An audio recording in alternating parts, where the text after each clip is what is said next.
The Civil War effort in Marion, Colonel George Washington Steele.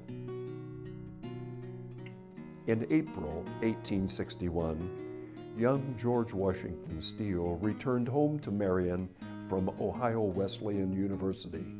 He studied law and planned to open a practice like his father, but that was not Steele's destiny.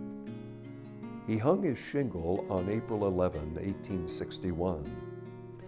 The next day, news came by stagecoach that South Carolina seceded from the Union and Lincoln was calling for 75,000 troops for a 90-day enlistment.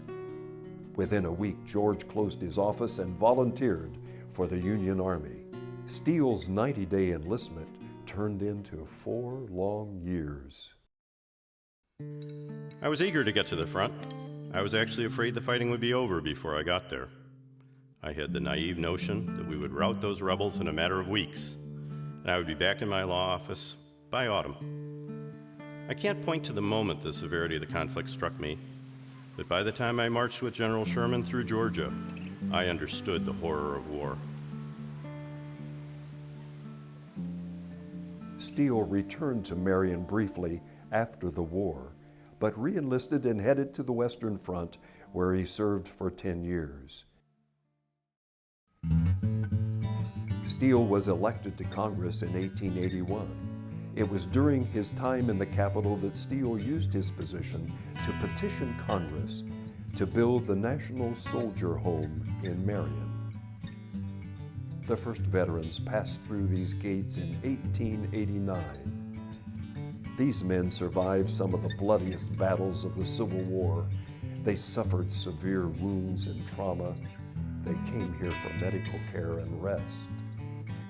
And for many aging soldiers, this was their last stop. Steele lost his bid for a third term in 1890 and had a brief stay in Marion before heading west to take his post as the first governor of the Oklahoma Territory. President Benjamin Harrison, a fellow Hoosier and friend, asked Steele to bring order to the newly settled land. Steele served 2 more terms in Congress before he finally settled in Marion. In 1904, Steele became the director of the National Soldiers Home he brought to Marion years earlier.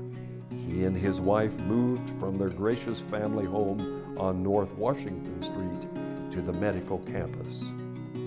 On July 11, 1922, Colonel Steele passed from the earth, but he lives on in the legacy he left in Marion.